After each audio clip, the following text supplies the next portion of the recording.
Okay, so what happened here is the fitting broke. I was trying to remove the fitting, which was seized in, and it cracked the brake line. It wasn't coming out. So now what we're going to do is repair this.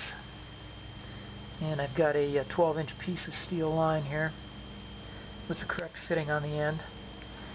And I'm going to cut this line right about here. Right now we're draining the brake fluid in order to work on this bad line here. Okay, so the plan now is to cut this line. We've already cut through some of this steel coiled wire, so I'm going to have to cut this with a fine bladed hacksaw now. There's just no way you're going to pass, a tubing cutter through there, round and round there. There's just nowhere to work. I mean, the tubing cutter is the ideal for a clean cut. I'm going to try to get this cut as straight as possible here, cutting through both the line and the wire. I have a brand new sharp, fine toothed blade and this little hand hacksaw.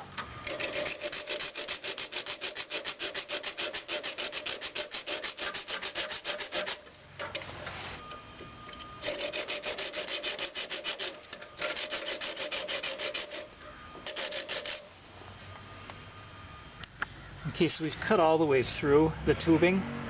This is like a spring steel, really heavy.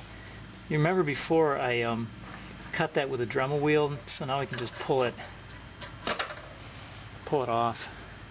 And what I'll do is I'll file this, try to make it nice and clean. So I use this dressmaker's tape here to measure this out. This piece of pipe that we're going to have to, piece of tubing we're going to try to duplicate. And it's 15.4 centimeters. I added this to it where it broke off. Another 3.5, coming up with 18.9 for a length. And I'm going to add just a couple of millimeters to that, just because I would rather be a little bit long than a little short.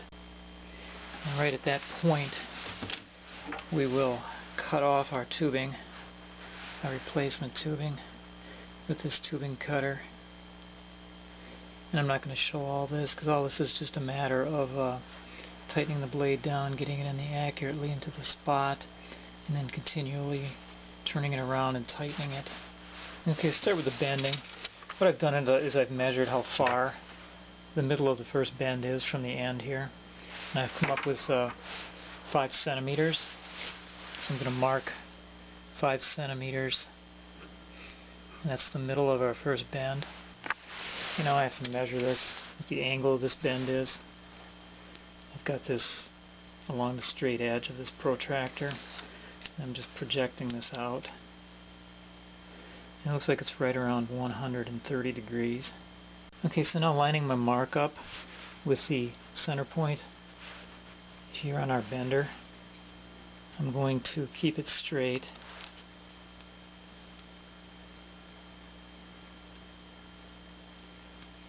And bring it around. It's 150, 140, and 130 right there. Okay, the second bend we've marked at 4.5 centimeters from the first. And also what we had to determine by putting these down side by side is where the inside of the bend is going to be. In other words, it's going to be you have to determine the angle, relationship angle between these two bends. And what I've done is made a little mark, it's going to be hard to see on here, toward the inside of the bend in order to get this same, it's 110 degrees from the first, or from the straight section here. So what I've done is put this in the bender and take my little mark that's going to show me where the inside of the bend is and put that down this way while trying to hold this at the right angle. And this is tricky as I'll get out.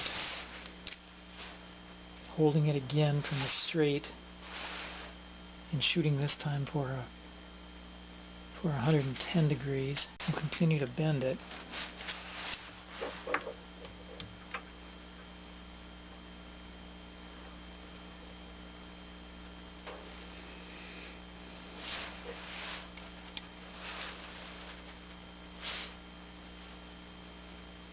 again holding our tubing against each other here. You can see that our third bend, the inside of the bend, is right here. We'll just measure the angle and do it. So now for this final bend, once again I've got the inside of the bend down. In this case here, since there's so little tubing left, I've got to use this bench as a brace. I'm just going to measure this angle and put it back in if need be.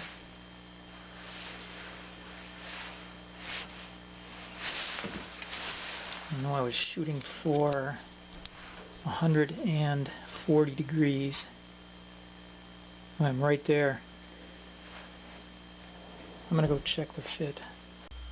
So here's a look at our repaired brake line. I don't have the fitting in there yet. See that the bending came out pretty darn close. Okay, here's the kit I'm going to use. Power Built came from Advanced Auto, part of their loaner program. I bought the fittings and some brake line from them, and so they're letting me use their flaring kit. And the parts we're going to be using here are going to be the bar, of course, and we're going to be using a clamp, you know, with the conical point in, and then also the 3/16. Some people call this a button.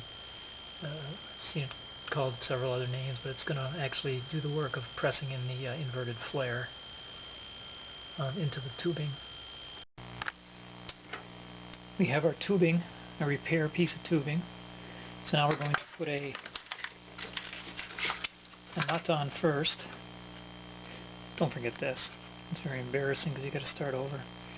So once the nut's on, I'm going to put the flat section into our 3/16 hole on the bar. Put it in flat, and once again, just rework the end. Make sure it's flush. Get it just above it.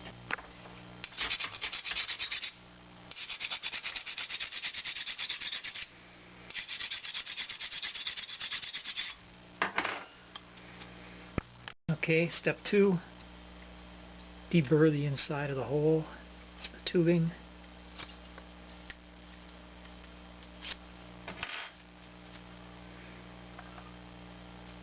Okay, that complete. Take it back out.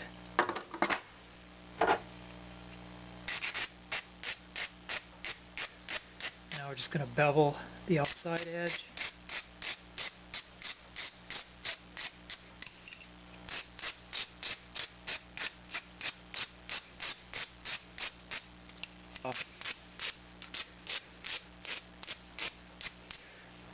Nothing about it that doesn't look just right.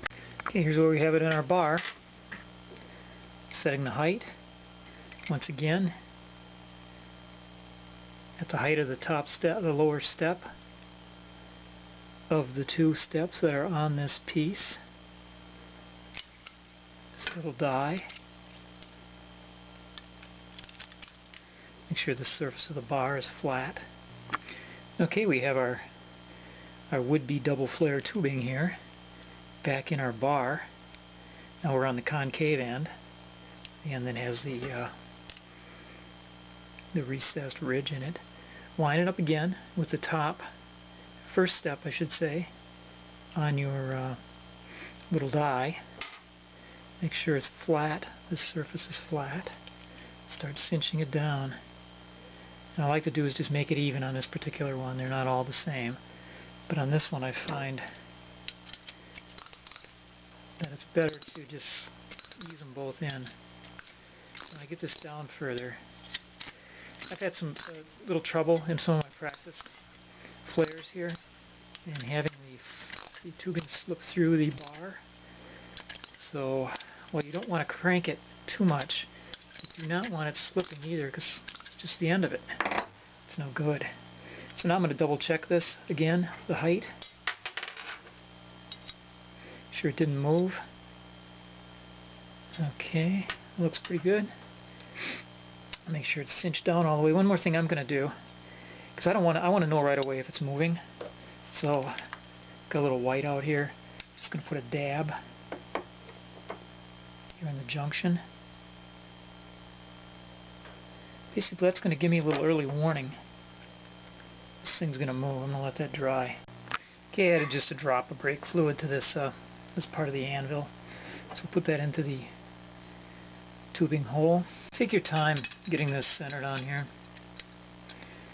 You don't want to come in at an angle.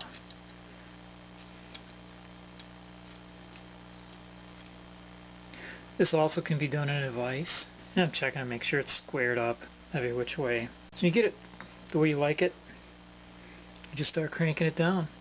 Again, I'm watchful when I do this. I'm going to watch my mark underneath here. Make sure it doesn't start pushing through, even though I've got this about as tight as it can get.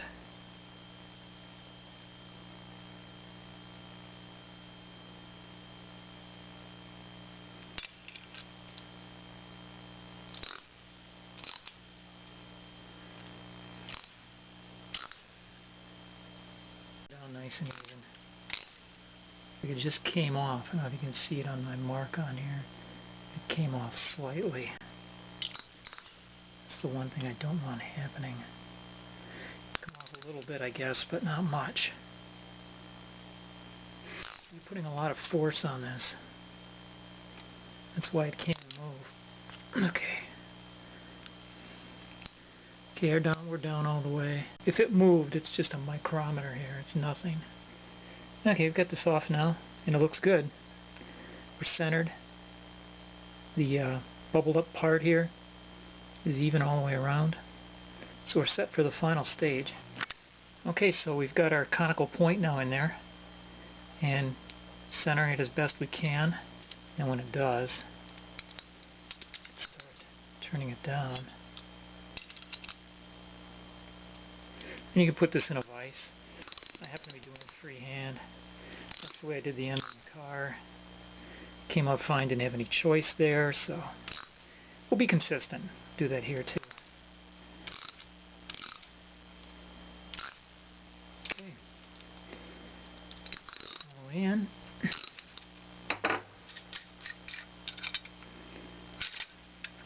Okay, it didn't move. Our paint mark's still lined up. This looks pretty good. You know, it's going to have grabbed in there pretty good. It has to.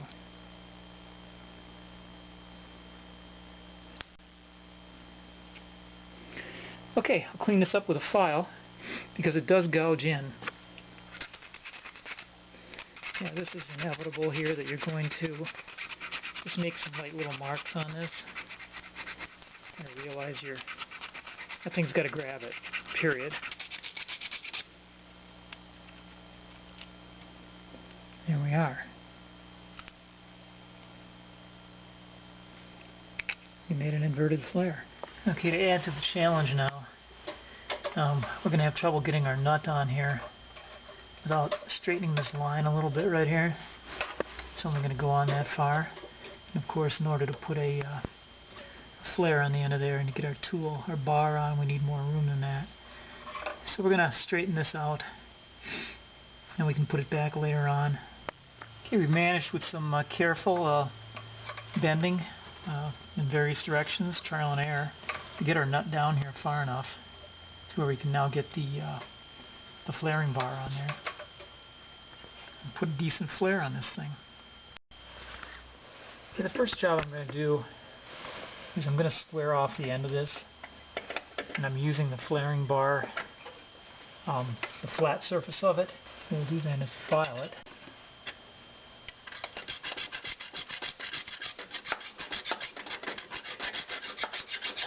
And one thing I like to do is put it under some close magnification to make sure everything looks okay, because the better attention you pay, the more carefully you prepare this, the odds are going to be improved that you're going to get a good flare at the end of it. If you haven't done much of this, I would definitely suggest practicing on some scrap pieces first. What I'm doing in between, I've got a magnetized screwdriver here, little jeweler's screwdriver, which I'm using to pull some of the little bits of steel out there. And next you want to deburr the inside, and I happen to have a little file here that basically has 4 edges on it, And I'm rotating those in there. Take another look. Okay, so the next step, now that we have the tool off, we have to bevel this edge.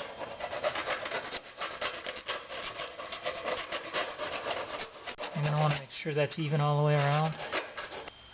If you're satisfied that you've properly prepared the end, and it's time to put your bar back in. A little flaring, some call it an anvil, and you want to get that, the height of that, the part of the flare that protrudes, the part of the end of the tubing that protrudes matched up with the height of that. And it is very important that this does get cinched down enough, because you do not want this tubing being pushed through. If that happens, you have no chance of any kind of decent result. Okay, with the bar cinched down fully, it's time to put the driver and the anvil in there.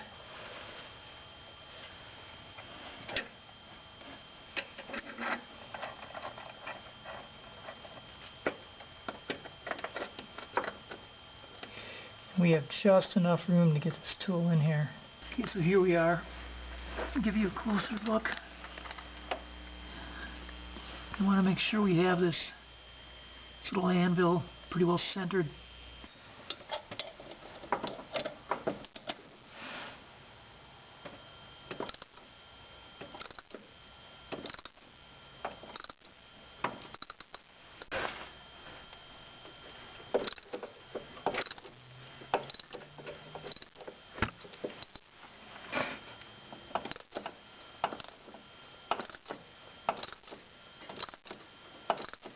And there we are. Okay, so that looks pretty healthy. It's centered. It now has a bubble shape to it. And the next thing we'll do is we'll just put the straight conical point of this fitting, of this tool in there, and then press that down until it seats all the way.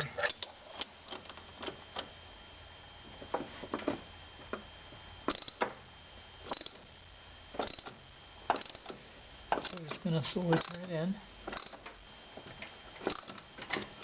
And there it is. Pretty much can only go as far as it goes until it fills in.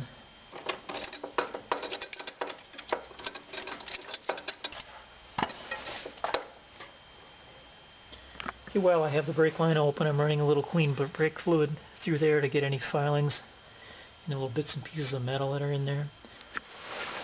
Okay, so we'll fit the repaired piece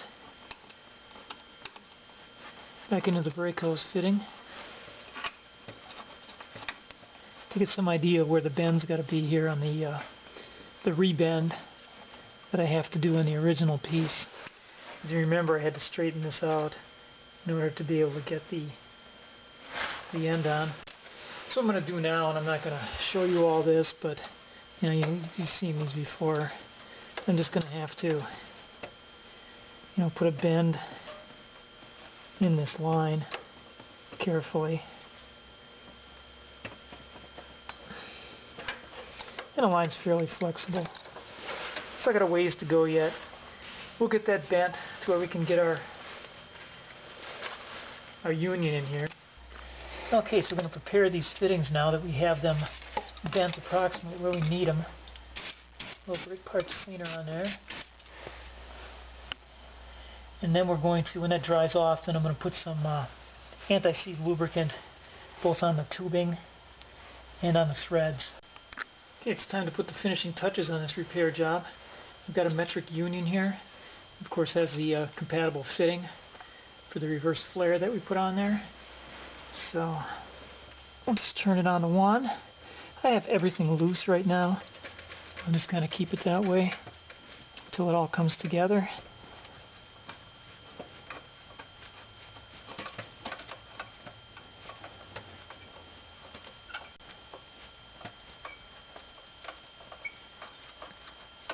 It begins to look like our bends all came out pretty good. So all we have to do now is cinch it all up. And this is a 1/2 inch on this end and 10 millimeter on the flare nut.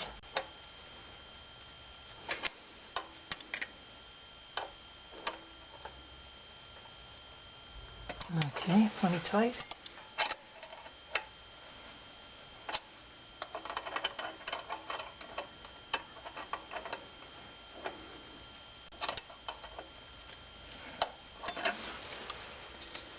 And then we have to tighten this one up. And as you may recall, it's a 12mm fitting.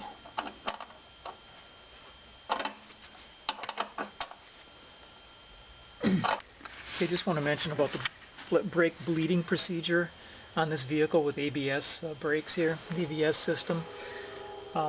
First of all, the fluid in the reservoir here went all the way down because I had to open that brake line up to do the line repair. And the procedure for bleeding these is pretty elaborate. Let's take a look at this Haynes manual here. Everything from here all the way down here, step by step, simply for doing a complete ABS system brake bleed. And I'm using the Haynes manual here. I'd highly recommend getting something like this, because I'm not going to show all these steps on here. It's just a little bit too much. And it's not complicated, it's just, you know, a little bit time consuming, and if you want to do it right, that's the way to do it. Okay, we just completed a 4-wheel brake bleed along with the ABS unit. That's by the master cylinder. And everything looks good. The fitting did not leak. Looks like we're going to be good to go. All we have to do is road test it now. But looks like we successfully fixed this brake line and installed a new brake hose. Thanks for watching this video.